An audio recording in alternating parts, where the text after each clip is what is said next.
Welcome to Fairy Tale Dreams, where every story holds a new adventure. Settle in, and let's begin. Once upon a time there lived a king and a queen who every day said to each other, "Oh, why do we not have a child?" But still no child was born to them. Once the queen was bathing in the river, and behold, a frog leaped out of the water onto the bank and said to her, "Before a year has passed, your wish will come true. You shall give birth to a daughter."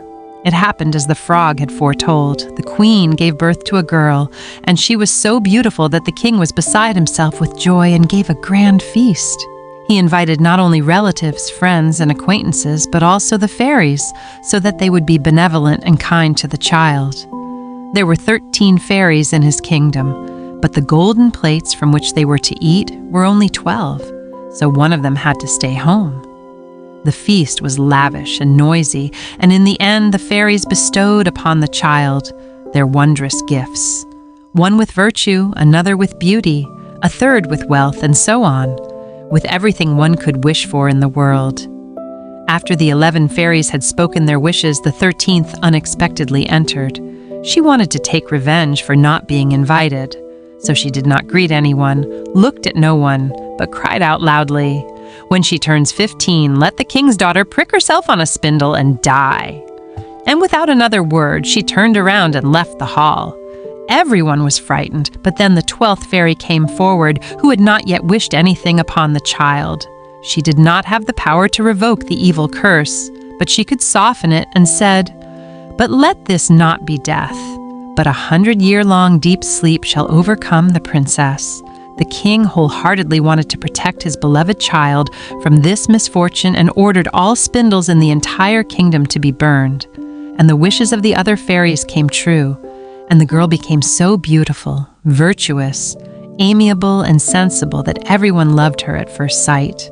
On the day she turned 15, it happened that the king and queen had departed, and the girl remained all alone. She set off freely to wander through the palace, peeked into all the rooms, and finally reached an old tower. She climbed up a narrow spiral staircase and saw a small door. In the keyhole was a rusty key. She unlocked the door, and before her a small room was revealed. Inside sat an old woman with a distaff and a spindle, diligently spinning flax. "Good day, old woman," said the princess. "What are you doing?"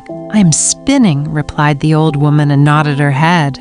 "What is that spins and jumps so amusingly?" asked the girl, took the spindle in her hand, and tried to spin. But as soon as she touched the spindle, the words of the evil fairy came true.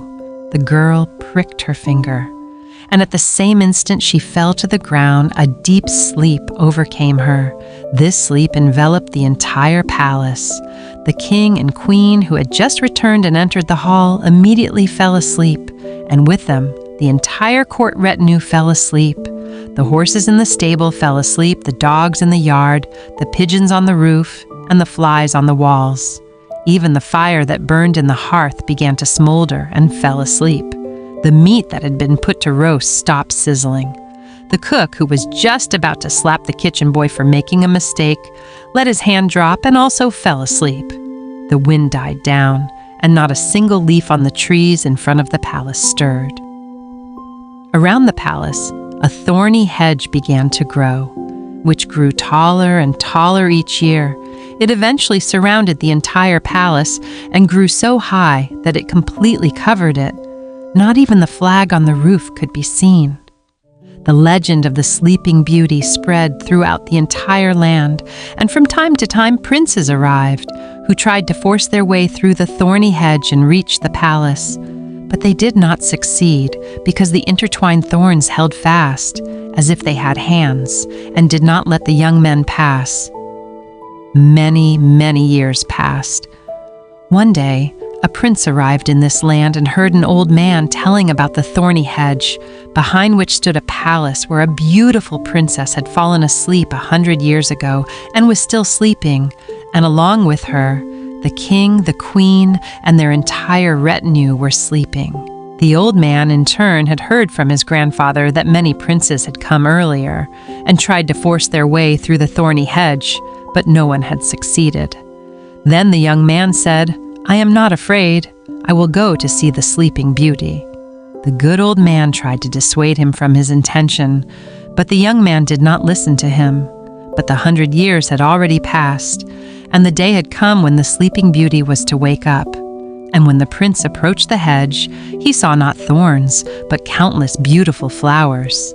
They drew back on their own, making a path for him to pass unharmed, and behind him, they closed again and turned back into a thorny hedge. The prince entered and saw in the courtyard the horses and hunting dogs lying down and asleep on the ground, and on the roof, the pigeons were sleeping with their heads tucked under their wings. Then he entered the palace, and there the flies were sleeping on the walls.